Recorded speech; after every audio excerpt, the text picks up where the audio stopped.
Excelentíssimo ministro relator Gilmar Mendes, excelentíssimos demais ministros que compõem essa Câmara, excelentíssimo Procurador-Geral da República, Dr. Paulo Gonet, excelentíssimos advogados que atuam na presente demanda constitucional.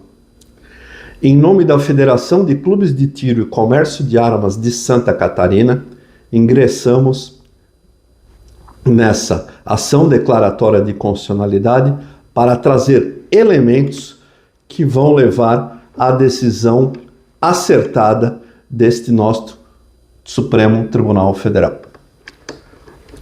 Venho em nome da FECASC, Associação de Clubes de Tiro e Comércio de Armas de Santa Catarina, estado mais armado do Brasil e estado mais seguro do Brasil, trazer elementos que vão solapar qualquer questão referente à edição do decreto 11.366 de 2023. Logo no início do governo Lula, um dos seus primeiros atos normativos foi a edição do presente decreto, com as seguintes finalidades alegadas pelo governo federal: que haveria no governo anterior um total descontrole do acesso a armas no Brasil.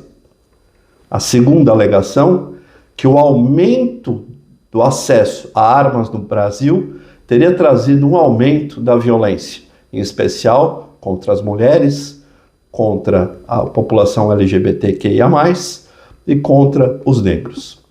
O terceiro ponto alegado pelo governo federal para a edição do referido decreto seria que os atiradores esportivos estariam desviando armas de fogo para a criminalidade. E o quarto ponto que vamos abordar, do alegado motivo que ensejou a edição desse ato normativo, seria o aumento dos crimes ocasionais, da violência, das brigas de trânsito, etc. Pois bem, com base nisso, o referido decreto foi expedido e trouxe esse decreto algumas restrições. O primeiro foi a criação do recadastramento, onde os atiradores esportivos deveriam apresentar as armas de fogo e munições à Polícia Federal para que fossem verificadas fisicamente por esse órgão policial. Uma vez que alegava-se que o Exército Brasileiro não estava fazendo um trabalho adequado na fiscalização. O segundo ponto que o referido decreto trouxe foi a suspensão de emissão de autorização de compra de armas de fogo e munições, além de a suspensão da emissão de novos registros de cadastro de atiradores esportivos, colecionadores e caçadores, os certificados de registro. O terceiro ponto foi que ele suspendeu o porte de trânsito em todo o território nacional. Porte de trânsito esse criado pelo então ministro da Justiça, hoje ministro do Supremo Tribunal Federal, Alexandre de Moraes, através da portaria COLOG número 28, que autorizava os atiradores esportivos a transitarem com uma arma municiada, alimentada e carregada no trajeto do clube de tiro até o local de guarda de acervo e vice-versa. Tais dispositivos e tais restrições dificultaram em muito a prática esportiva, uma vez que os atletas não tinham acesso aos equipamentos e não tinham acesso aos insumos para a prática do seu esporte. E isto, desde já, é uma afronta cristalina ao artigo 217 da Constituição Federal, que diz de maneira textual que o Estado deve fomentar a prática esportiva. Lembrando, o tiro esportivo foi o esporte que nos deu a nossa primeira medalha olímpica. Mas vamos analisar o que esse decreto trouxe, mas mais importante, o que trouxeram os fatos que desmentiram as alegações trazidas pelo Supremo Tribunal Federal. Então, o primeiro ponto foi o recadastramento, pois o governo federal alegava que as armas de fogo adquiridas pelos atiradores esportivos, colecionadores e caçadores estava sendo desviada para a criminalidade. Ocorre que, como podemos ver, fontes do próprio governo federal, 99,4% das armas foram recadastradas, apresentadas fisicamente nas unidades da Polícia Federal para que elas possam ser verificadas pela autoridade policial. Isso só já afastou a alegação que as armas estavam sendo desviadas, uma vez que se comprovou que isso não era verdade. Um segundo ponto que o governo federal queria trazer é que alegava que o aumento do número de armas teria trazido um aumento da violência. Isso em confronto com dados que já existiam na época, quando se comprovou que o aumento ao acesso a armas de fogo, a meios de defesa, trouxe a maior redução histórica na quantidade de homicídios em nosso país. Voltamos à época de antes do Estatuto do Desarmamento ter sido implantado. Os índices de redução foram históricos e mesmo assim, com essa alegação, o governo federal buscou essas restrições. Mas vamos aos números, porque hoje temos o reflexo dessa política.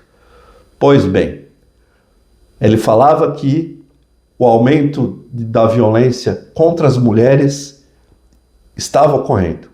Ocorre que, com a restrição ao acesso a armas, vejamos, o aumento da violência contra mulheres, no primeiro ano do governo Lula, onde a restrição foi mais acentuada, aumentou em 22%. Vamos então falar do aumento da violência ao público LGBTQIA+, que o governo federal diz que buscava proteger. A restrição ao acesso a meios de defesa fez com que essa violência aumentasse em mais de 300%, como podemos ver de maneira clara pelas matérias de jornal. E também o governo federal falava do aumento da violência contra as populações negras, quilombolas. E vemos que, com a restrição de armas, o aumento da violência contra as populações negras simplesmente explodiu em nosso país. Mais uma vez, vamos com informações de um instituto que analisa cotidianamente essa questão. Ou seja, se comprovou que a maior restrição a armas de fogo não diminui o acesso do bandido, do criminoso, às armas de fogo. Só tira a arma de fogo daquele que poderia se utilizar dela para se proteger. E isso ficou bem claro pelos números de tudo que foi levantado após esta abrupta restrição nunca antes vista em nosso país. Também se falou que o aumento do acesso a armas de fogo teria trazido o aumento da violência ocasional, ou seja, brigas de trânsito e também de acidentes com armas de fogo.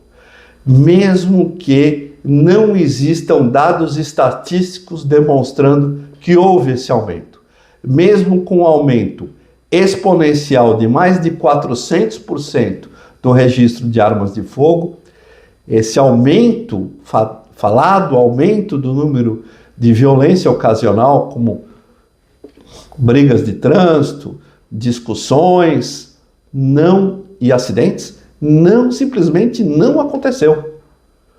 Ou seja, tudo isso se demonstra a falácia que motivou a edição do decreto que ora está em análise perante essa Suprema Corte. E mais, isso embasou também a restrição ao porte de trânsito. Lembrando, o porte de trânsito nasceu no governo anterior, ainda no governo Temer. E o que trouxe a restrição do porte de trânsito? A restrição do porte de trânsito trouxe, na verdade, o aumento da criminalidade contra os atiradores esportivos e clubes de tiro, trazendo insegurança e afetando direitos meta-individuais de toda a sociedade que não tem interesse que essas armas de fogo caiam na mão da criminalidade. Ou seja, o presente decreto e as restrições impostas facilitaram sim a vida da criminalidade, que passou a ter alvos fáceis na entrada e saída dos clubes de tiro para ter acesso a armas de fogo e munições, e isso não interessa nem a segurança pública, nem a coletividade, ou seja, trata-se de interesses meta-individuais que afetam toda a nossa sociedade. Mas por fim, e para arrematar a questão, a presente ação declaratória de constitucionalidade visa tão somente declarar constitucional o decreto 11.366.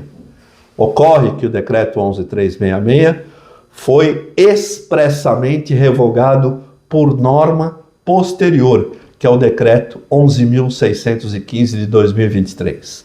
Ou seja, a presente ação declaratória de constitucionalidade perdeu o seu objeto, uma vez que busca que esta Suprema Corte declare constitucional um ato normativo que sequer existe mais em nosso ordenamento jurídico.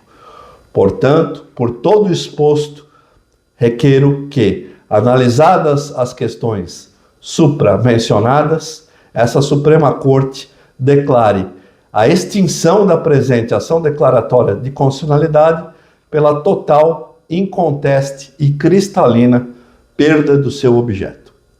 É isso que a Federação dos Clubes de Tiro e Comércio de Armas de Santa Catarina tem a trazer a esta Corte. Agradeço desde já a oportunidade e estamos certos que essa Corte fará justiça.